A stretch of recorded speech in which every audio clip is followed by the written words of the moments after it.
A'udhu billah minash shaitanir rajim. Bismillahir-Rahmanir-Rahim. Assalamu alaikum. Je cherche la protection de Dieu contre le Satan le lapidé, de par le nom de Dieu tout clément et tout plein de miséricorde, que la paix soit sur vous. Muhammad, sallallahu alayhi wa sallam, sur lui le salut et la paix, est notre prophète. C'est vrai, mais on l'entend souvent répéter, Mohammed est notre prophète, Mohammed est notre prophète, Mohammed est notre prophète. Oui, parce que les autres prophètes aussi, ils ne sont pas à nous. Et parce que Mohammed n'est pas le prophète des autres. Vous voyez ce que je veux dire? Mohammed est notre prophète. C'est dans la bouche des gens qu'on entend ça, souvent même dans les mosquées, dans les mesjids, les lieux de rassemblement et autres, ou dans des vidéos. Mohammed est notre prophète. Ou dans des discours, des khutbahs, des sermons du vendredi. Parce que les autres prophètes, ils ne sont pas à nous. Aussi. On ne doit pas les considérer. Et parce que Mohammed, il n'est pas pour les autres. Il n'est pas venu pour les autres. Regardez-moi bien. Le blanc, le français d'origine depuis des centaines de générations. On a fait une généalogie pour cela.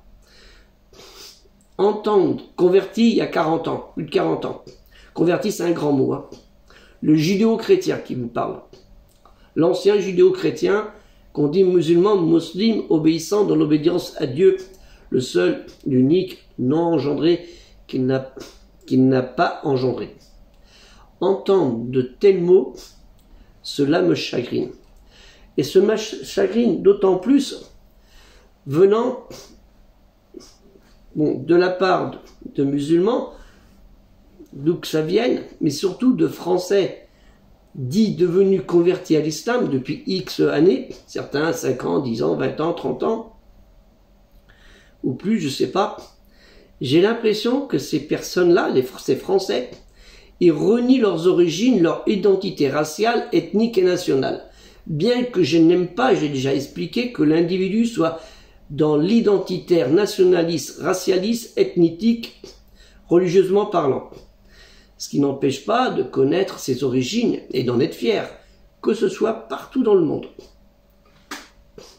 Je vous laisse à ce sujet, à méditer sur la parole de Dieu, Kalimati Allah, dans le surat 49, un chapitre 49, Al-Hujurat, les appartements, verset 13, que je vous invite à relire, à analyser avec un intéressement tout particulier. Musulman, par ce tel propos, veux-tu la paix, le salam, dans l'amour et la crainte de Dieu? La seule arme de l'obéissance dans l'obédience des musulmans, les muslimoun, les obéissants dans l'obédience, c'est leur comportement humain dans leur gestuelle et dans leurs paroles. Nous devons suivre avec bonne compréhension cet amour et crainte de la révélation récitée, El-Qur'an, la parole de Dieu, Kalimati Allah. Et pour étayer mes propos, rien de mieux et incontestable que la parole de Dieu, Kalimati Allah.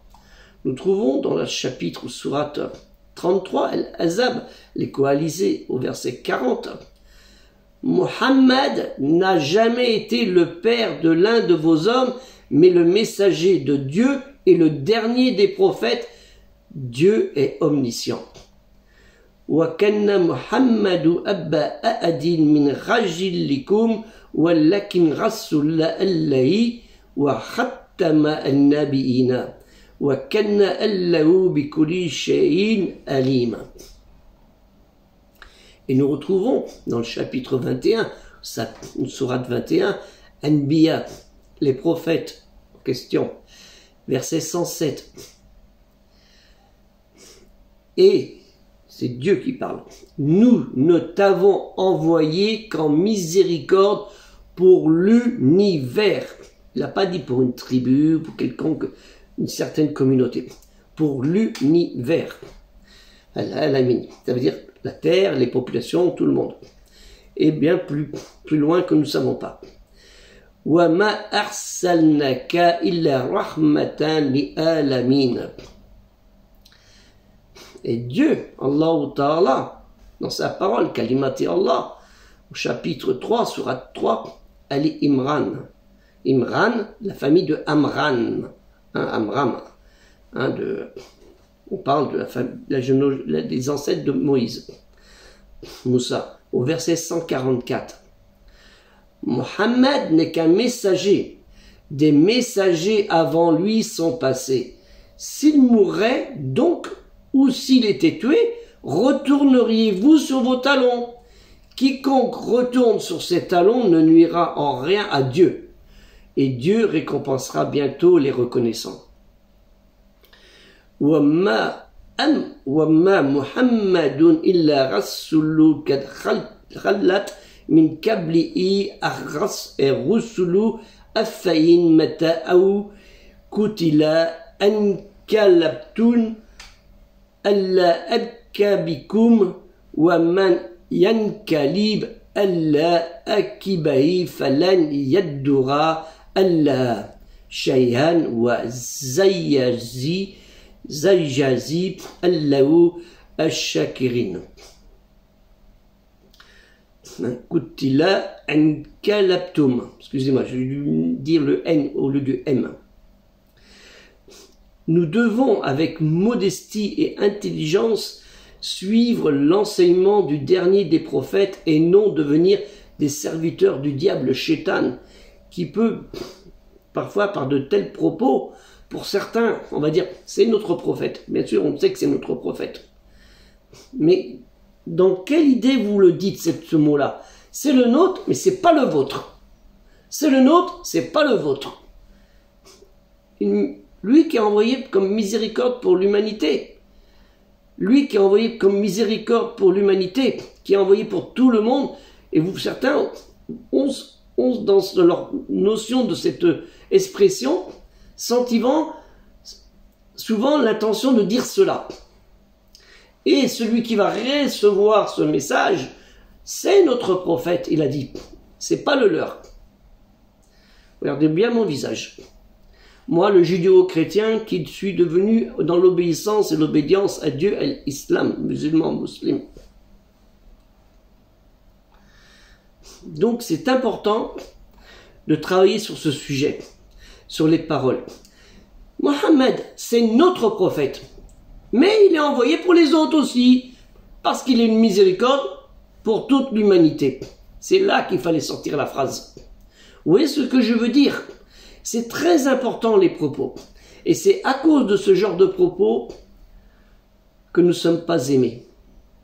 À cause. Et nous faisons une différenciation avec les autres. Nous sommes la communauté du juste milieu. Vous voyez ce que je veux dire? Du juste milieu. Faites-y bien attention. Nous ne sommes pas une communauté contre les autres, comme on veut le faire croire et qu'on entend dans les télévisions, dans les réseaux sociaux et autres. Non. La preuve, c'est que de ce petit terrain d'Arabie, ce petit terrain, pas de cette Arabie qui est immense, hein, des environs de la Mecque et de la Médine, de ce territoire, il en est sorti une immensité d'amour, de paix et de reconnaissance et d'obéissance envers le Créateur, Dieu l'unique, non engendré, qui n'a pas été engendré, qui n'a pas engendré. C'est très important. Vous voyez, il ne s'est pas arrêté à un endroit. La religion ne s'est pas arrêtée à un endroit. Et même après Mohammed, sallallahu alayhi wa sallam, celui qui a eu la paix, elle a continué depuis presque 15 siècles. Avec ses hauts, avec ses bas. Vous voyez ce que je veux dire? Et ça, c'est important. C'est pour ça que nous avons, nous, lancé le projet culturel musulman universel. Hein, vous avez dû voir déjà l'affiche, je ne vais pas aller la chercher. Ah, déjà l'affiche, et je vous mettrai le lien pour que vous puissiez l'utiliser, le partager, ce qui est important, et liker cette vidéo aussi. Je vous en remercie beaucoup. Donc, le croyant sincère dans l'obédience et l'obéissance de l'obédience, il doit être aussi un rempart dans l'ignorance et la haine. Et c'est le but de ce projet culturel musulman universel. afin de bâtir telle une forteresse, pour enseigner et apprendre, pour comprendre, afin de lutter avec cette arme du savoir, du Iqra bismi rabbika, instruis-toi et prêche au nom de ton Seigneur, celle de l'obéissance dans l'obédience, l'islam, et de la paix soit sur vous, assalamu alaikum, pour que l'ignorance et toute forme de haine disparaissent, et ce n'est pas totalement dans tous les cœurs de tout le monde. Cœur et avec la crainte, surtout le cœur avec la crainte de Dieu, taqwa Allah. Je vous conseille d'avoir cette crainte de Dieu, car la crainte de Dieu mène à chaque égarement et mène à l'enfer. Le prophète Mohammed sallallahu alayhi wa sallam, il a dit Dieu est clément et il aime la clémence en toutes choses.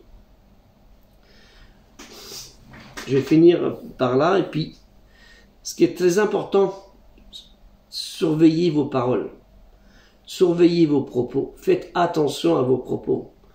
Et après, vous entendez des gens qui disent, oui, il faut haïr celui-ci, et après, quand ils vont devant le juge, oui, mais c'est pas, monsieur le juge, c'est pas ce que je voulais dire. Les gens ont mal compris ce que je voulais dire.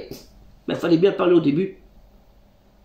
Si je dis à quelqu'un comme ça dans une émission, espèce de connard, comment il va le prendre?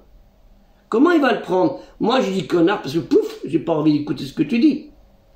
C'est tout. Mais lui, comment il va le prendre? Quand tu dis à quelqu'un, oh bah t'es grosse, t'as grossi. Ça veut dire quoi? Ça veut dire qu'elle a pris 15, 20 kilos, 30 kilos? Ou est-ce que je veux dire? Comment la personne va le prendre? Hein? Vous voyez, c'est très important les propos. Donc faites attention à vos propos. Et surtout les responsables, ceux qui sont dans les lieux de culte, qu'on appelle les imams, ou les chiites, ou les savants, qu'on appelle les savants, ou les youtubeurs, les imams 2.com et autres. Ce que je ne suis pas du tout. Moi, je suis dans le texte, dans l'historicité. C'est tout ce que je regarde. Le texte, l'historicité et les recherches archéologiques et autres, c'est ça. Je suis dans l'écrit. Et je vous dirai que ce que Dieu vous dit. Si vous n'êtes pas d'accord avec la parole de Dieu, c'est votre problème. Allez vous peindre à lui, et pas à moi. Allez pas me critiquer, allez critiquer Dieu, puisque c'est Dieu qui vous le dit. Allah Ta'ala, lui le Très-Haut.